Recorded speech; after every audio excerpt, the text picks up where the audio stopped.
So, sorry, where are you located? Well, I'm currently in Washington, D.C. I've been living here for the past 15 years, although I lived in the U.S. for about 21 years or so. But I think we will be moving to Seattle, Washington by February of 2010. But I've been living here for a long time. So you've been on the East Coast pretty much your entire time living in the States, is that correct?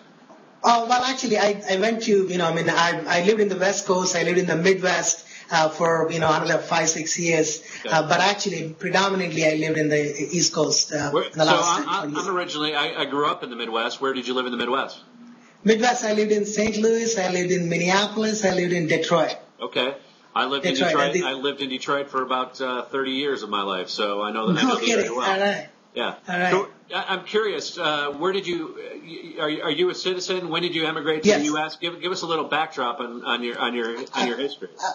Absolutely. I came to U.S. in 1987, and then since then I've been living here. I came from India. I came from a family of engineers. Okay. I came to U.S. and I came to, for my studies, and then I went and worked for some of the best companies in the U.S. as a robotics engineer and a consultant for companies, and I built mostly the robotics applications, which includes the CAD/CAM applications and a lot of motion control applications as an engineer, right. And then I migrated to the markets, and we can talk about that too. Okay, so I can understand now. Robotics engineer, CAD/CAM, while you were working in the Midwest, you must have been working in the auto-related, for the auto industry, auto and maybe aerospace engineering businesses. That's right. I work for both industries, and I also work for Anheuser-Busch in St. Louis, which is also, of course, it's a Budweiser beer company. Yeah. But they have a fantastic research labs, which they use a lot of automation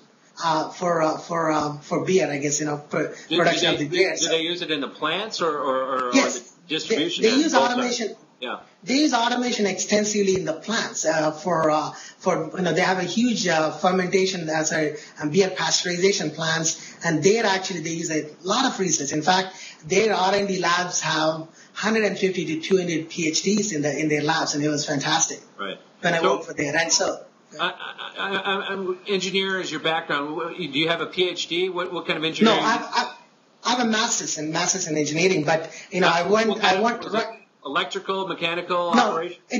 I'm a mechanical, but it's an interdisciplinary called robotics is the background, basically. Okay. So I did, a lot of robotics work, and that's what got me into, robotics is a kind of an interdisciplinary field where it uses mechanical, but it also uses electrical and the computer science applications of it. So, I was a lot big into graphics of, robotics, which uses the 3D graphics of, right. the motion software. So, I was always interested in the 3D applications. And the 3D applications, that's the reason I guess that, it's drawn me to the charts. Okay. The charts itself is a 2D application, right. But it's a mathematics, which is driven by the mathematics. So that's the reason I wrote all these, applications into the market world. And I can talk to you, how I got into the markets and how I got into this software. So let's transition a little bit. How about as a child growing up? Were you into I always ask these questions because I'm curious.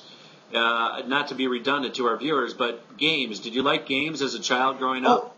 Absolutely, I like games. But I can tell you that when I was growing up in India, there were absolutely no video games whatsoever, which we used to hear about it and see in the magazines and TV, but that's about it. We didn't have an access to any type of games. But I was always interested in mathematics and mathematics-derived applications, which includes, anything simple like a puzzles and a math puzzles type of thing. And so, I grew up, listening to them and solving them.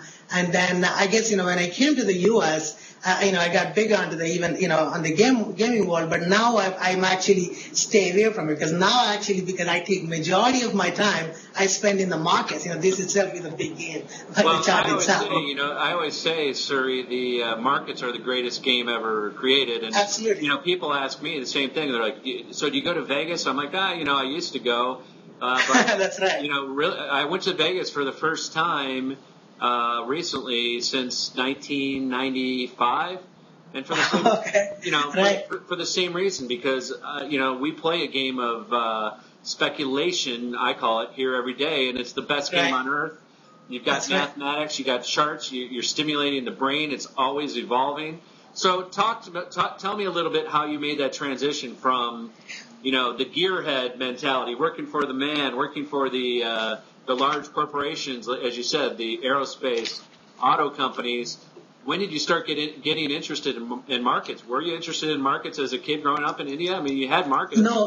No, we had definitely markets there, and I was always interested in the market, but I really never had a chance to play in India or even in the U.S. in the first few years. But my transition was pretty interesting too. When I was working for Anheuser-Busch during 1993 and 1995 timeframe, I was actually quite interested. The internet was just coming, just booming up, and so I picked up internet, and I knew that is the future. So I actually wanted to learn everything about it, and I started writing, different applications and different parts of it in the internet. And then because I knew that I was heavily involved, even though I was robotics, but I was heavily involved in the software. So that one transitioned me to internet side of it. So one thing which caught on to me was the internet security side. At that time there was no, security specialist or anything, and so I thought that, I would be a security specialist, and I learned some security side of it, and also wrote a lot of internet applications. Right. So that actually, that field itself brought me, I guess it's almost like my luck brought me to DC, Washington DC. There was a company which was building this, internet security side of it. They were building a big application, and they were looking for somebody to design the architecture of the security side of it. So, I was right there, at the right time, although I didn't know much about the security at the time, but they thought I was a specialist. So they brought me to this internet at this company, and there I worked for about only 6 months, and we finished the security aspect of it. And then I moved to a company which was actually a power trading company. Power trading is also done like equities, like how the stocks are drawn. So there was a company which was that was probably, early in the game also, when the Enrons and everything were just getting started. So that's right.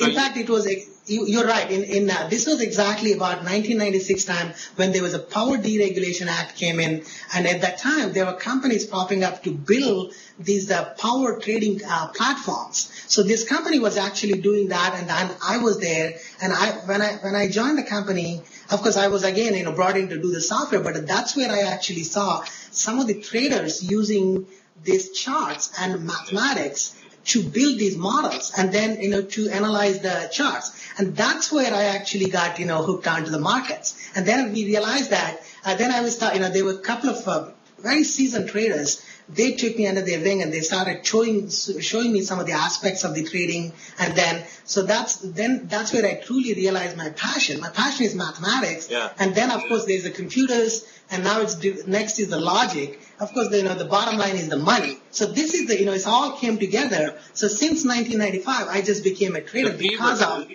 That's right, absolutely. So, but here's what's interesting, because my story is similar, because I didn't come, I didn't go straight into a trading desk, and obviously you and I kind of started. I started in the early to mid 90s myself, and I had a different career prior also. So this is what I think is so intriguing, and the technology that you were involved with on the security side enabled you to be exposed to the world that you didn't really. I mean, you knew it existed, but you didn't know the mathematics. And as you said, I can imagine the conversations that you had with some of the traders, and they were probably tapping you, Suri, going, "Wow, this guy could really help us." So what happened?